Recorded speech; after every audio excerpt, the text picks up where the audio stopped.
बोधिसत्व कबीर ने आगे बढ़ाया और उन्होंने कहा कि कबीरा खड़ा बाजार में मांगे सबकी खैर, ना काहू से दोस्ती ना काहू से बैर। यानी जो तथागत बुद्ध के समय से चला वो कबीर तक आया, रैदास तक आया कि ऐसा चाहूं राज में जहां मिले सबन को अंग, छोट बड़न सब सम बसे रैदास रहे प्रसन्न। इसी तरह करते करते राष्ट्रपिता ज्योतिबा फूले साहब, नारायणा गुरु पेरियार रामास्वामी नायकर से होते हुए बाबा साहब अंबेडकर तक आया और बाबा साहब अंबेडकर ने इस जो भारतवर्ष से तथागत बुद्ध का जो ये संदेश था करीब करीब समाप्त हो चुका था, उसको अगर इस भारत में पुनर्जीवित करने का किसी को श्रेय जाता है तो वो तथागत बुद्ध का वो जो मार्ग है वो बाबा साहब अंबेडकर को जाता है। और वो जिम्मेदारी है, हम सभी की जिम्मेदारी है कि बाबा साहब अंबेडकर के इस जो दिखाए गए मार्ग है, इस मार्ग को हम लोग स्वयं में ना अपना कर बल्कि आने वाली पीढ़ी तक हम लोग इसको अपनाएंगे और तथागत बुद्ध के उस मार्ग को सफल बनाएंगे, ऐसी हम लोग कल्पना चाहते हैं।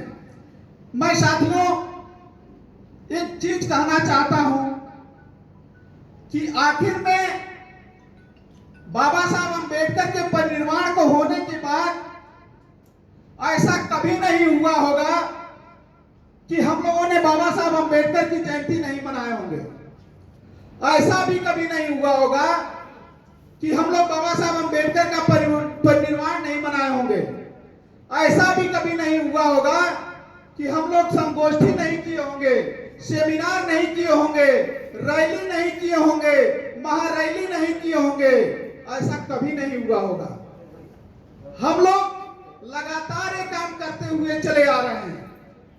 लेकिन साथियों जरा सोचने की बात है कि आप जो आवाज उठाते हैं, आप जो आंदोलन करते हैं, वो आंदोलन अगर दिल्ली से आवाज आप उठाते हैं तो अरब सागर में जाकर के क्यों दफन हो जाती है?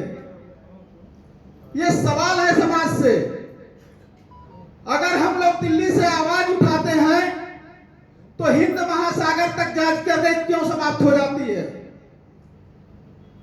यदि हम लोग आवाज उठाते हैं तो बंगाल की खाड़ी में जाकर के क्यों दफन हो जाती है? हम लोग आवाज उठाते हैं तो हिमालय की सरहदों से टकरा करके हमारी आवाज वापस क्यों आ जाती है? इस बात का चिंतन करना होगा। तो साथियों, चिंतन इस बात का अगर करें हम लोग तो एक बात निकल के आती है कि हम लोगों ने आंदोलन खूब किए, बाबा साहब अंबेडकर की खूब जय किए, लेकिन बाबा साहब अंबेडकर क्या चाहते थे वो हम लोगों ने नहीं किया। वो हम लोगों ने नहीं किया क्योंकि बाबा साहब अंबेडकर कहते थे ना कि जाओ तुम अपनी दीवारों पे लिख दो कि तुम इस देश के शासक हो।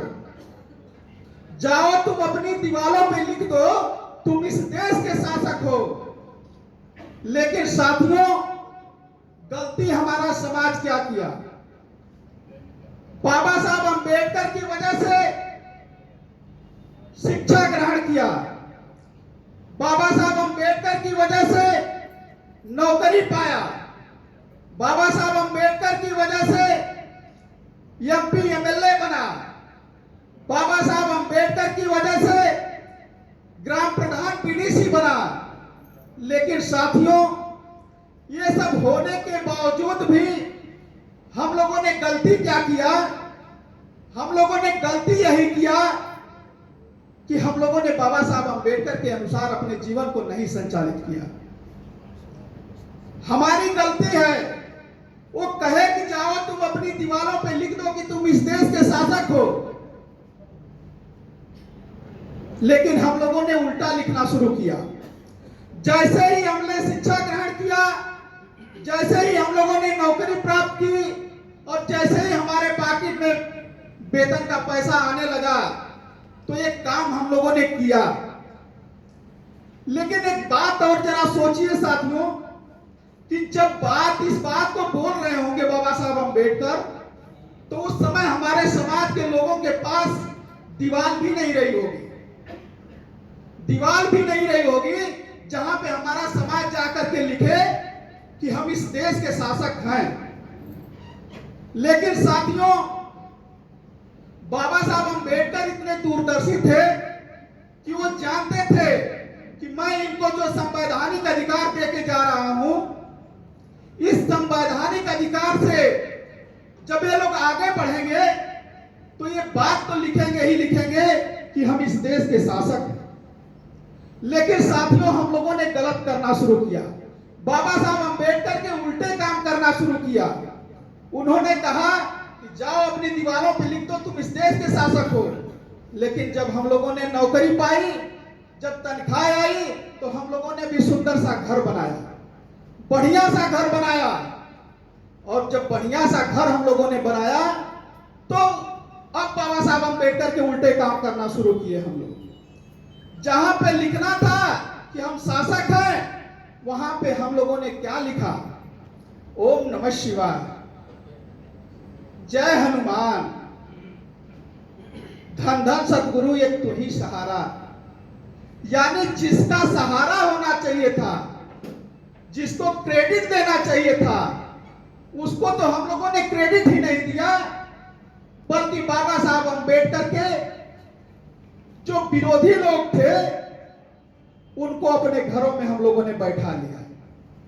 तो जरा सोचिए साथियों, जब आपके घर में आपका विरोधी रहेगा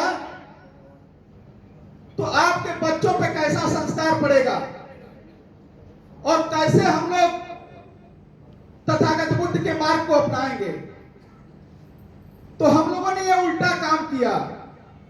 लेकिन साथियों, मैं आप लोगों को आगाह करना चाहता हूं कि ये जो व्यवस्था है, जिस व्यवस्था से हम लोग जूझ रहे हैं, हम लोग तो कहते हैं इस बात को कि ये व्यवस्था गंदी है, गंदी है, गंदी है, सारे लोग कहते हैं। लेकिन एक तो देहात में कहावत है ना कि गुड़ खाए गुलगुला से बरौना, गुड़ खाए गुलगुला से परहेज। गुलगुला आप लोग समझते हैं कि नहीं? समझते हैं ना? तो गुड़ खाए और गुलगुला से परहेज करे। तो वही चीज है हमारे समाज के लोगों की कि हम लोग गाली देते रहेंगे ब्राह्मण को, हम गाली देते रहेंगे हिंदू धर्म को, लेकिन ढोते हम उसी को रहेंगे। हम सारे संस्कार उसी से करते रहेंगे, सारे काम उसी से करते रहेंगे। और जब कोई हमारा, आप जैसे मंच पे बैठे हुए सम्मानित जो अतिथिगण हैं, अगर वो बताने का प्रयास करेंगे कि ये मार्ग आपका नहीं है, इसको बाबा साहब अम्बेडकर ने नहीं बनाया है, इसको बाबा साहब अम्बेडकर ने नहीं बताया है, तो जानते हैं हमारे ही समाज के लोग उन्हीं को और जवाब देंगे कि अरे ये तो परंपरा से चली आ रही है, ये परंपरा से चली आ रही है।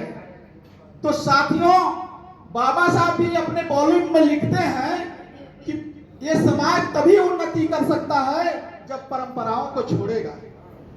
जब परंपराओं को छोड़ेगा तो साथियों, ये जो हमारे अंदर हीन भावना बैठी हुई है, बाबा साहब लिखते हैं कि ये जो हमारे अंदर हीन भावना बैठी है, उसका मूल कारण क्या है? उसका मूल कारण क्या है? तब बाबा साहब अम्बेडकर आगे लिखते हैं कि ये जो हीन भावना हम लोगों के अंदर बैठी हुई है, उसका मूल कारण है अस्पृश्यता, छुआछूतपन, अछूतपन। और ये जो अस्पृश्यता है, इसका मूल कारण क्या है? तब बाबा साहब अम्बेडकर आगे लिखते हैं कि ये जो अस्पृश्यता है, उसका मूल कारण है हिंदू धर्म। क्या है? ये जो अस्पृश्यता है, जो हीन भावना हम लोगों के अंदर पनपती है, उसका मूल कारण है हिंदू धर्म। तो साथियों, बाबा साहब अम्बेडकर एक बात लिखते हैं, कोट करते हैं कि हिंदू धर्म एक बहुमंजिली इमारत की तरह है। हिंदू धर्म एक बहुमंजिली इमारत की तरह है, जिसमें न तो खिड़की है न तो दरवाजा है। इसमें जो व्यक्ति जहां पैदा होता है वही मर जाता है, यानी ऊपर का व्यक्ति ऊपर पैदा हुआ तो ऊपर ही मर जाएगा, बीच में पैदा हुआ तो बीच में ही मर जाएगा, और नीचे पैदा हुआ तो नीचे ही मर जाएगा। यानी ब्राह्मण पैदा हुआ तो ब्राह्मण ही मर जाता है, क्षत्रिय पैदा हुआ तो क्षत्रिय ही मर जाता है, वैश्य पैदा हुआ तो वैश्य ही मर जाता है, और अगर शूद्र पैदा हुआ तो शूद्र ही मर जाता है। ये ऐसी व्यवस्था है। तो बाबा साहब अम्बेडकर कहते हैं कि कष्ट भोगना बुरी बात है। बाबा साहब अम्बेडकर अपने किताब में लिखते हैं कि निर्धन होना बुरी बात है। निर्धन होना बुरी बात है, लेकिन अस्पृश्य होना उससे भी बुरी बात है, क्योंकि निर्धन व्यक्ति कभी धनवान हो सकता है, वो अपने पे गर्व कर सकता है, लेकिन अस्पृश्य व्यक्ति अपने पे कभी गर्व नहीं कर सकता है। बाबा साहब अम्बेडकर उदाहरण भी देते हैं। वो कहते हैं कि अगर आप गोरखपुर से बैठ के चले जाइए ट्रेन में, अगर दिल्ली तक जाना है तो आपके साथ 4 लोग अगर बैठे हुए हैं, कोई ब्राह्मण है, कोई क्षत्रिय है, कोई वैश्य है, कोई शूद्र है, और उसी में आप भी बैठे हैं, तो चारों से जब परिचय होगा तो पूछा जाएगा कि भाई साहब आप कौन हैं?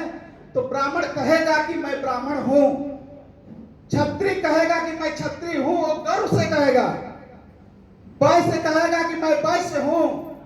लेकिन साथियों, जब हमारे किसी साथी से पूछा जाएगा और वो कोट पैंट टाई लगा करके बैठा हुआ है, जियाजी रेजिमेंट का सूट पहन करके बैठा है, लेकिन जैसे ही उससे पूछा जाएगा कि भाई साहब आप कौन हैं, तो पहले तो वो बोलेगा नहीं, फिर धीरे से कहेगा कि भाई मैं तो अनुसूचित जात का, कहेगा कि मैं अनुसूचित जात का व्यक्ति हूं। तो वो जो चारों रहेंगे, तीनों रहेंगे, उससे वो संतुष्ट नहीं होंगे कि वो अनुसूचित जात का व्यक्ति है। वो कहेगा कि ठीक है भाई, अनुसूचित जात के हो, लेकिन जरा ये बता दो कि अनुसूचित जाति में तो बहुत लोग आते हैं, तुम जरा बता दो कि उसमें कौन सा हो। तो जब पूछा जाएगा कि उसमें तुम कौन हो, तो वो कहेगा कि भाई साहब मैं तो चमार हूं, खटीक हूं, गडेरिया हूं, पासी हूं, धोबी हूं। यानी जब तक वो अपने जाति की उपजाति तक नहीं बता ले जाता है, तब तक उससे प्रश्न किया जाता है। और जैसे ही वो बताता है कि मैं चमार हूं, धोबी हूं, पासी हूं, खटीक हूं, वैसे ही उसको लगता है कि मैं जियाजी रेजिमेंट का जो सूट पहन के आया हूं वो माटी हो गया। तो ये है हमारे अंदर की हीन भावना। तो इसीलिए बाबा साहब अम्बेडकर कहते हैं कि निर्धन होना बुरी बात है, लेकिन अस्पृश्य होना उससे भी बुरी बात है, क्योंकि निर्धन व्यक्ति अपने पे गर्व कर सकता है, लेकिन अस्पृश्य व्यक्ति अपने पे गर्व नहीं कर सकता। फिर बाबा साहब अम्बेडकर एक बात और बोलते हैं, कहते हैं कि दब्बू होना बुरी बात है। दब्बू होना बुरी बात है, लेकिन अस्पृश्य होना उससे भी बुरी बात है, क्योंकि दब्बू व्यक्ति कभी दबंग हो सकता है, लेकिन अस्पृश्य व्यक्ति कभी दबंग नहीं हो सकता। फिर बाबा साहब अम्बेडकर आगे लिखते हैं कि कष्ट भोगना बुरी बात है।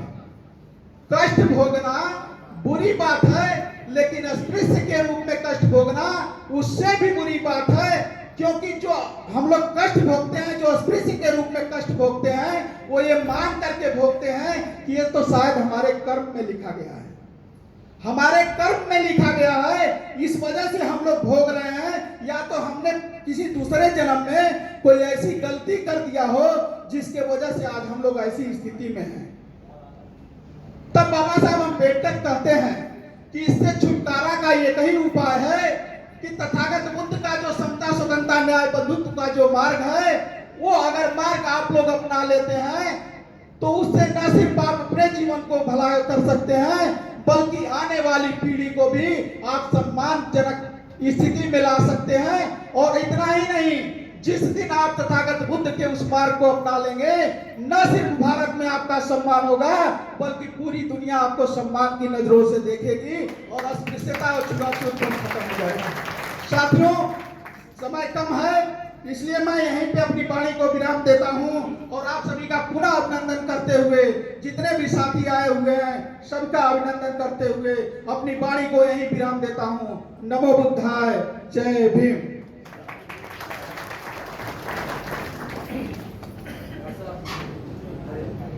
धन्यवाद आदरणीय अशोक कुमार प्रभुति जी।